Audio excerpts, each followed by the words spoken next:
I am super frustrated. Sorry, y'all who watching this. I know I hadn't been streaming in a while. I've been doing a few panels on Prime's channel. Shout out to him. But besides that, I've kind of just been chilling for the most part, if I'm being honest, and dealing with BS and trying to work. Realistically, I have had a really I don't know. I've I've been doing a lot of like conversations. I just haven't been doing them on stream with different people about different topics. And this one I think will be in regards to MLK. I think. Let me see.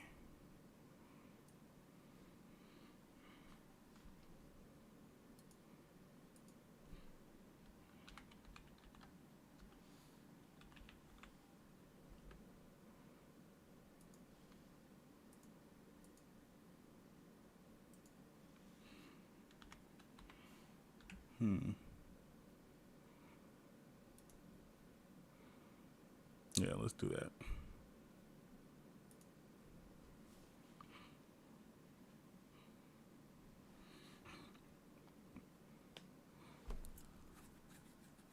Generally, these things can be pretty boring. I don't know. I still haven't figured out a real schedule for the way I want to do things going forward.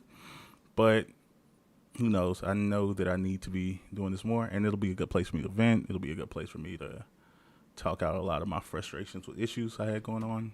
Um, Not real life, just like political stuff. But yeah, I think I want to have a conversation about. Um, I want to have a conversation in regards to Martin Luther King. Yeah, let's do that. Let's just pretend that this is recorded. I have no idea if anybody's gonna tune in. If so, we'll figure that part out. Um, Martin Luther King is one of the most impactful civil rights leaders in obviously the history of the United States. Um, Arguably the most impactful, but I think that yeah, no, I don't know. I'm rambling. What is the why for that though? Why is Martin Luther King considered so um, socially important and so socially effective? I believe that that's in regards, mostly in regards to the fact that he was effective, which some people dislike because we see um, we see activism as a sign. We see activism as like an aesthetic, and it's the reason why like a lot of people in the modern day, like or at least leftists, generally find Malcolm X more appealing, even though he's much less effective and impactful. Um, yeah, I don't know. I think this goes back to like the foundation, and it's also sorry, my bad. It's also the reason why like most people on the right view always quote the "I have a dream" speech and try to narrow down MLK into being freaking I I have a dream. Judge people by the content of their character, not the color of their skin. All of which MLK absolutely believed in, but that's not that's not where it ends. MLK was a radical. Crap. Hold on one second. Let me see if I can.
Oh my goodness, I'm sorry about that, y'all. Got a call about stuff I don't care about.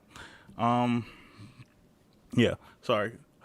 Oh, how's it going? I'm gonna just call you Dragoon. But yeah, Oregon, that's crazy. Y'all got like crack out there, like just legal. Um, yeah, I don't know. Anyways, I don't really know all of them. Thing I want to talk about, but I'm starting out discussing MLK just because one is MLK Day, and I just had a conversation about what a kind of low key heated conversation on what Martin Luther King stood for and how we differentiate between issues in the United States, which can be kind of boring, but also kind of exciting. Um, Before I get to them, as crazy as that sounds, I feel like we have to. I feel like we have to discuss what do we want from an activist. How do we want our activism? What do we want our activism to look like, and how does that? What kind of changes do we want to be made? I heard someone say today, wild as it seems, that Martin Luther King was a freaking agent of the state, which is insane to me because he was amicable and put himself in palatable to like a broader audience, which yeah, I just don't think that's super useful. We need people to be able to be palatable. We need people to be universally appealing. And don't get me wrong, at the time MLK wasn't necessarily universally appealing, but that was his goal at the end of the day. And I think that's a worthy goal. Some people don't. Some people believe that MLK should have been more radical than he actually was. Like I said, but to me that all appeals to like the aesthetics of it. And to address this, I think we have to go back even further than MLK versus Malcolm X to Booker T. Washington versus W.B. Du Bois. Which let's do a Google. Let me see. That should be fun.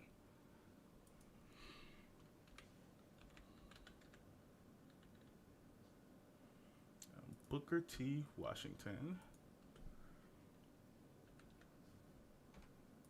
Or I say Du Bois because my school told me that. I think it was officially Du Bois. Let me see if I can pull y'all up.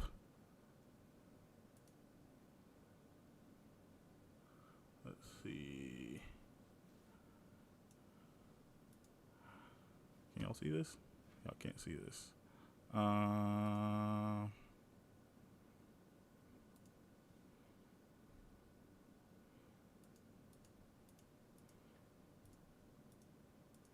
can't y'all see this? That's stupid. I have.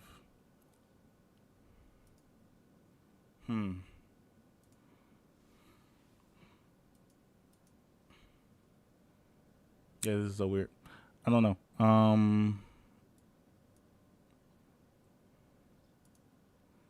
F it. I'll just read it out loud since I can't. I don't know why my stream is acting up right now.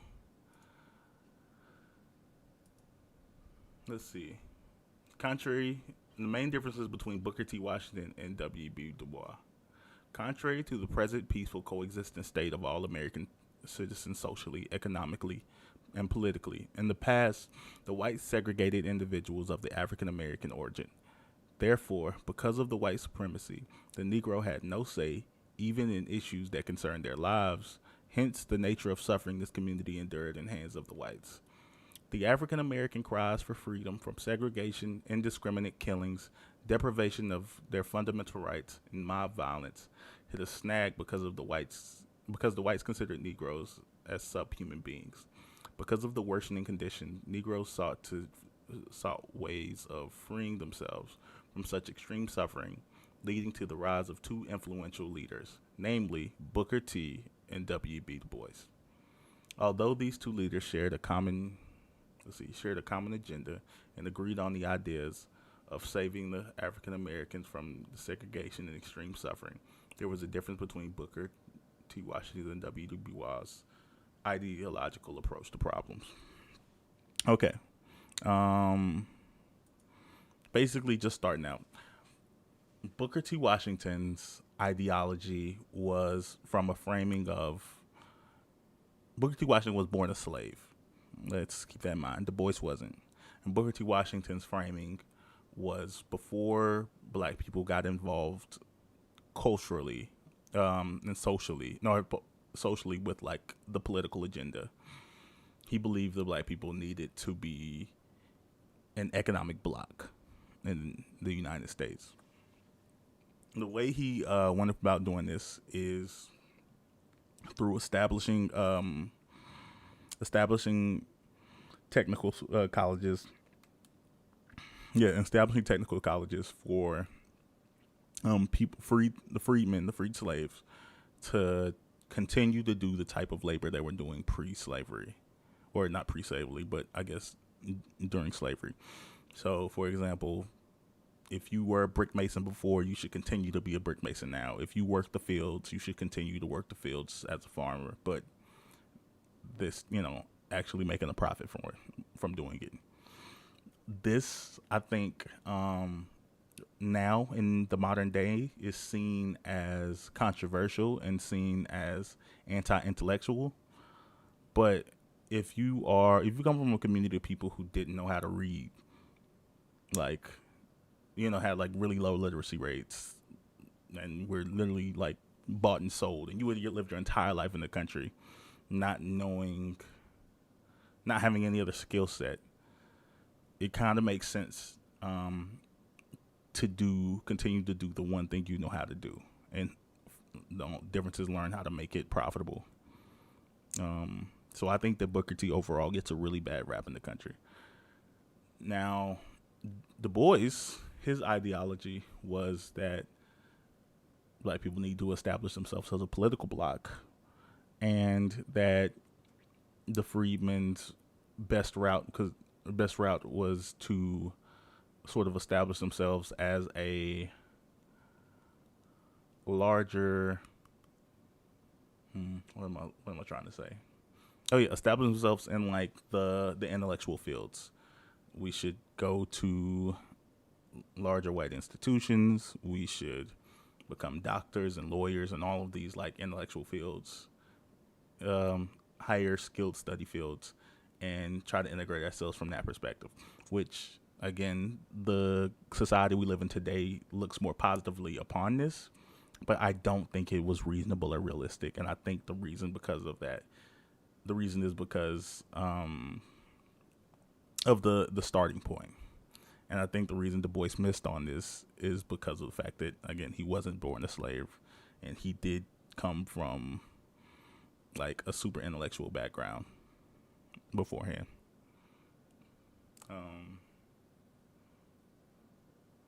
Yeah.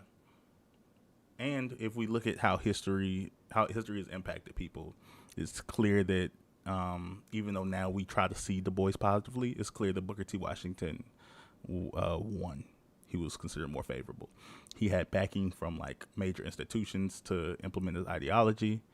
It's a reason why there are like Booker T. Washington high schools across the country, and there's not too many Du Bois high schools or Du Bois streets or Du Bois roads. Like they're just not seen the same. They didn't have as much political influence, even though Du Bois is seen having social influence. Now, bringing that back to today, Martin Luther King, while a Marxist, while a radical, tried to implement this strategy through a nonviolent route.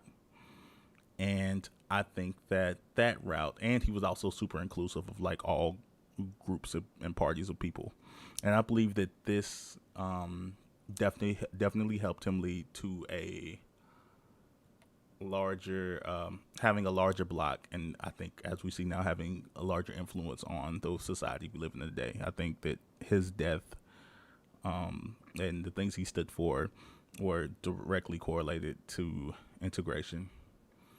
Malcolm X, with his by any means necessary ideology, which he actually later changed at the end of his life when he changed his name to like El Shabazz, was still super important. I love Malcolm X, but I think that socially he's not. He didn't have the level of influence we like to grant him today. Um, but yeah, that's pretty much my opinion on this. This was a fight I had earlier, and some y'all didn't see it, but it was a big fight, and this was seen as controversial. So I don't know. How do y'all feel? And it doesn't even have to be related to this. I know I haven't streamed in a while, so like, if any of y'all just have something you want my opinion on, or just want to chat, like, say something, hit me up.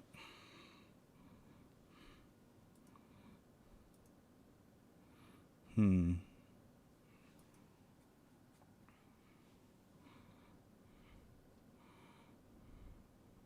Yeah, but my goal is definitely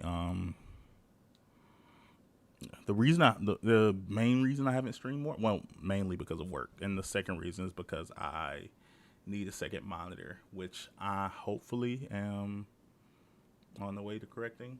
Hopefully, over the next month or so, I'll be picking up a new monitor, and then I'll be streaming somewhat closer to more regularly, I guess. Hmm. How are y'all spending y'all's MLK day? JJ, what up? I'm good, man. I'm trying to figure out if well, I'm having a little conversation discussing MLK, just the name of the day, but I'm also trying to figure out what I want to do later.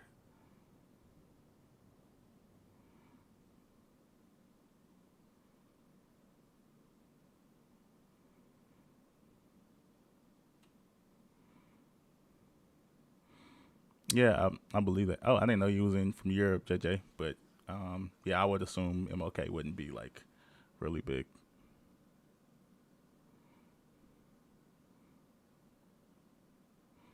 Well, I mean, it's all about relevance to like your national origin. Like the United States, whether even though we like to believe it is, like doesn't like isn't the entire planet. So it makes it's understandable that y'all don't like have um, a large empire.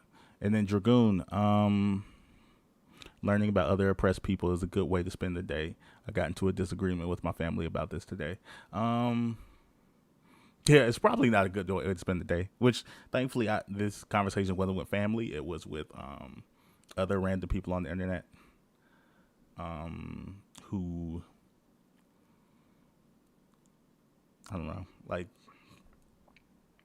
they're like are like radical to a point that is useless. Like it's not like they don't have politics. They just sort of gesture and pander to ideas that they can't substantiate or demonstrate. Um, and it sucks, but that's sort of a community that I've fell into. I don't know. It is what it is though, because I get on these, I have conversation with them, and then they like make me feel like I'm stupid.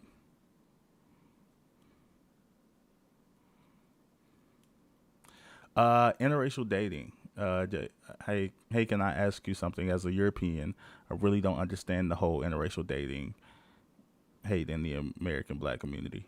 Um, yeah, I. So this is like super personal, and I again I'm be honest. I don't date interracially. Um, specifically because I don't know. I'm sure I'm sure it impacts about like just how I was raised generally, like seeing all of my family date, I guess, intra-racially, like. But I've also grown up with like a strong attraction to other black women, so that's just what I do. I don't have an issue with it in general. Um, like, who you love, who you date doesn't affect me in any way. So I legitimately don't care. But I do sort of I am like an advocate for like intra racial dating. Like I do like to see. Um, I like to see when black, specifically with black people. I really don't care about other people, but when black men and black women are together, I like to see it.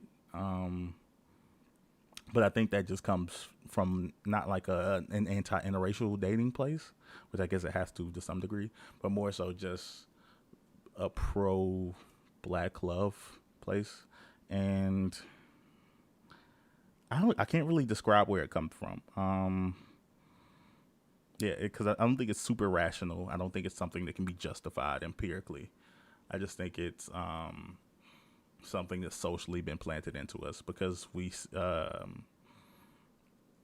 a lot of disrespect in the black community when it comes to black women in particular in the dating space. When it comes to other races, like black women are like considered the least desirable, and I think that factor is going to lead to me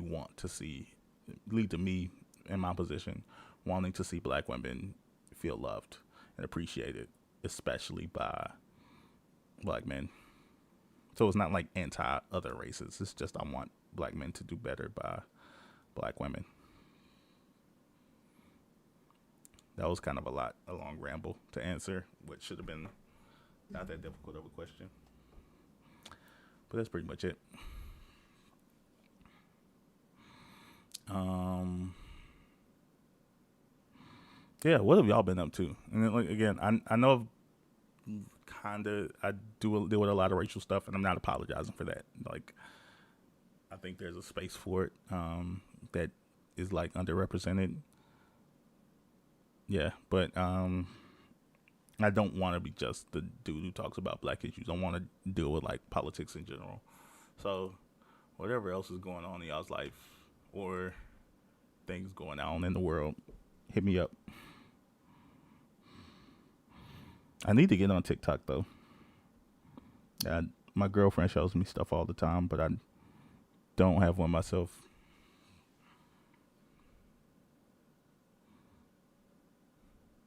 Hmm. Actually, let's look at what's actually going on. I've been looking into how Paris is turning into a cycling city in a short period of time.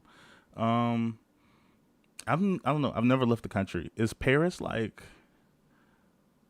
how big of a city is Paris? Like is Paris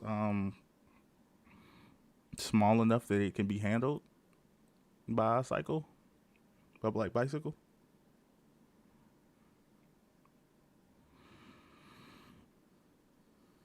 I mean, I'm sure that's got to be pretty good for the environment and people's health in general. Oh crap! There's too many people. Huh? Pretty big. I don't know. I'm come from a city whose population is like. Actually, let me look up the population of my city. I'm not telling y'all where it is, but let's see. A city with a population of 600.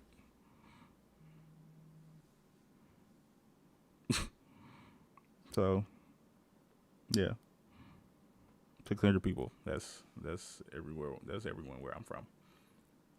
Um, which is a very different experience. I wish I grew up in like a major city, like I grew up in New York or L.A. or Atlanta or Houston or Dallas or one of these like big cities that you always hear about. But I don't know. I just don't have any experience with that, and or I have some experience. I just didn't grow up in these spaces. Like I've dealt with them a lot, and because of that, I don't think I can like really exist in a metropolitan area, even though I don't want to live in a small town. I've sort of been environmentally set up to like. That's the only thing I can. Something else. I came on here because I was, like I said, I wanted to. I've generally calmed down. Hmm. Oh crap! Hold on.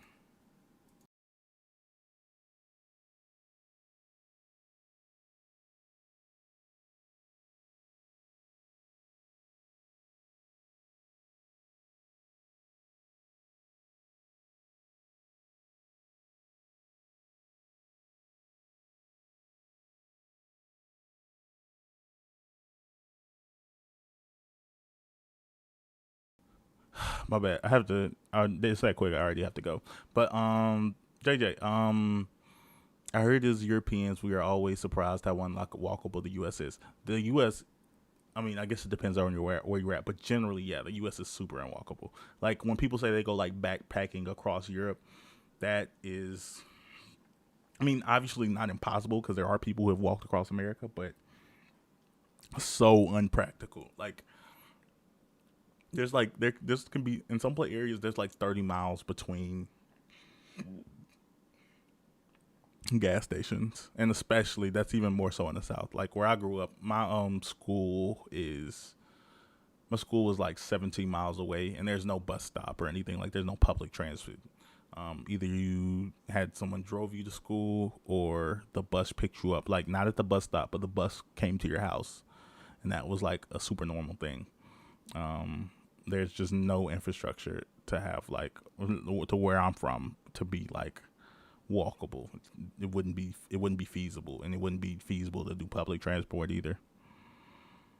I don't know. That's crazy. But yeah, I hate that I just started and I already have to go. I may be back later if I come up with something more interesting to talk about. Oh crap! I definitely wanted to talk to y'all about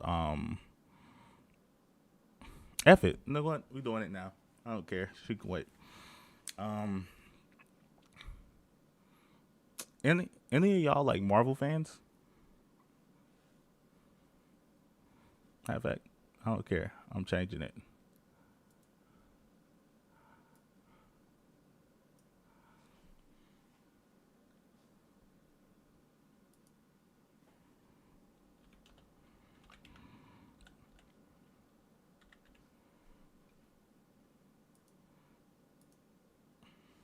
Yeah, I want to talk about um, yeah, I want to talk about the politics of Marvel, the Marvel movies.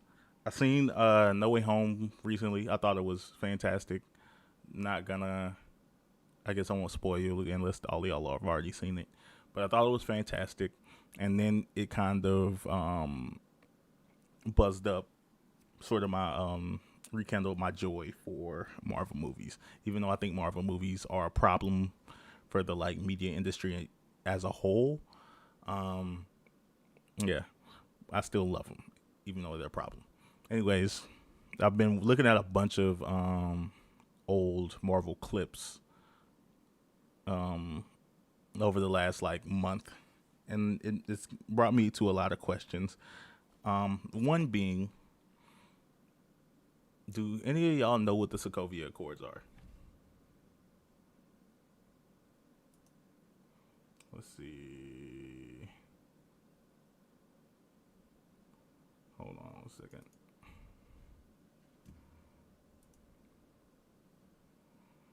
Mm-mm-mm.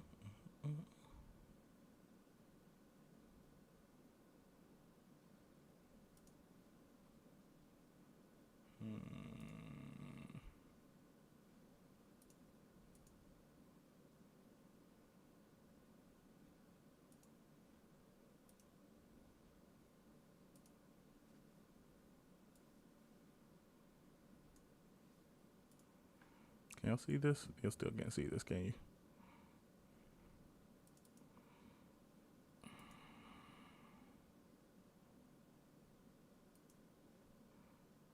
Okay, cool. Um, let's see here. What do we want to talk about? Sokovia. I can't spell. Doesn't matter. That's why we have Google.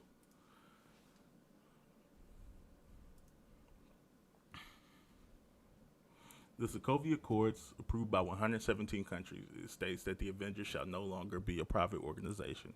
Instead, they operate under the supervision of a United States panel. Only when and if that. Y'all have seen Endgame, or I mean not seen Endgame, seen Civil War, Captain America: Civil War, and everyone who was watching the movie was just probably was like, oh, okay, I'm interested in the fighting, I'm interested in the action, like who cares about the rest of this stuff? But not me. Well, I mean, I was interested in that too, but I'm interested in the politics of it. Do do you believe that the Avengers as a concept, if they existed in our world, would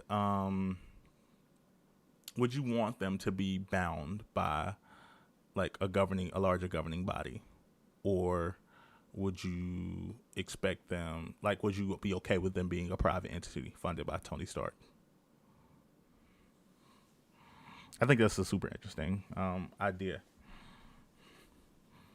because, like, yeah, we all, like we thought Captain America was here for freedom. It was cool, and we talk about like, oh, governments being corrupt, but I think I kind of understood Tony's position. I think I would be super skeptical about a private country. I mean, a private company, like basically deciding that they were going to privatize world peace. Is that weird to anybody else?